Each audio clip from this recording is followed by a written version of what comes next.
Hello दोस्तों, हमारे YouTube channel पर सब दर्शकों का स्वागत है। एक छोटा से कचरा गीत गाने जा रही हूँ। अच्छा लगे तो लाइक और शेयर जरूर करना। बेल का बटन दबाना ना भूलना। कमेंट में जरूर लिखना। अरे ज्वाला मैया हो, अरे ज्वाला मैया चली गयू घर से। नवमी का ज्वाला दिखाई के चली गयू घर से। नवमी का ज्वाला दिखाई के हे ज्वाला मैया चली गयू घर से। दिया ना बुताई के चली गयू घर से। दिया ना बुताई के चली गयू मैया तू ज्वाला दिखाई के। ए विंध्याचल मैया घरवा तू आयो। हे विंध्याचल मैया घरवा तू चली आयो। हे मैया चली गईलू। हे मैया चली गईलू अंधरा का ज्योतिया दिखाई के। हे विंध्याचल मैया चली गयू अंधरा का ज्योतिया दिखाई के। हे विंध्याचल मैया आई गयू।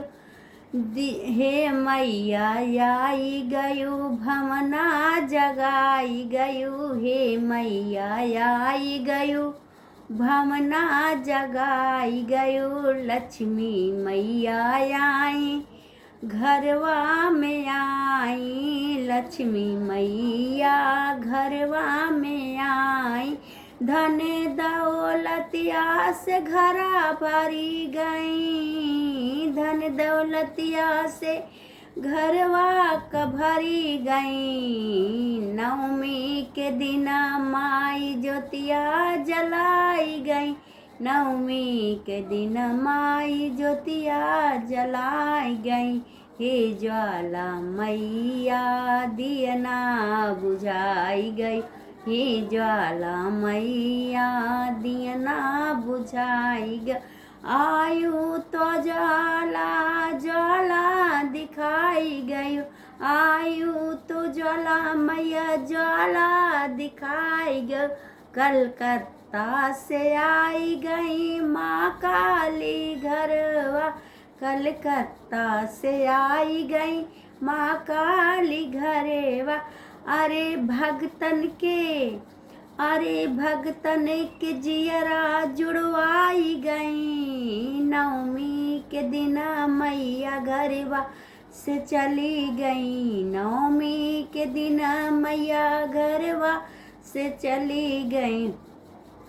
कटरा से आई गई शेरा वाली मैया।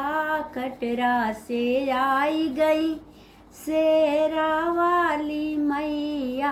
अरे लंगड़ों के पैरा में जाने वे डाली गई। लंगड़ा के पैरों में जान वही डाली गई। नवमी के दिन मैया घरवा वह छोड़ी गई। नवमी के दिन मैया घरवा वे छोड़ी गई।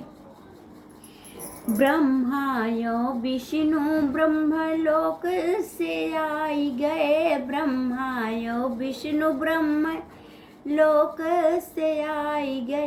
अरे नवमी के दिन वही घर हवन महक लई गए। अरे नवमी के दिन वही घरवा से हवन महक लई गए।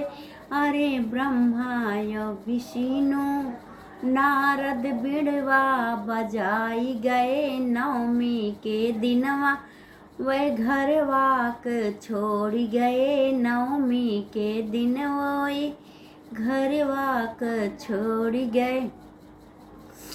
आई गई शीतला आई गई शीतला घरवा में छाई गई। आई गई शीतला घरवा में छाई गई। अरे बजनी कई गोदिया वै नवमी का भराई गई। बाझिन कई गोदिया वै नवमी का भराई गई। छोड़ी घरा शीतला नमी निमिया तरह छाई रही छोड़ी के घरवा, निमिया तरह छाई रही ज्वाला मैया आई के दियना बुझाई रही, ज्वाला मैया आई के ज्वाला दिखाई रही।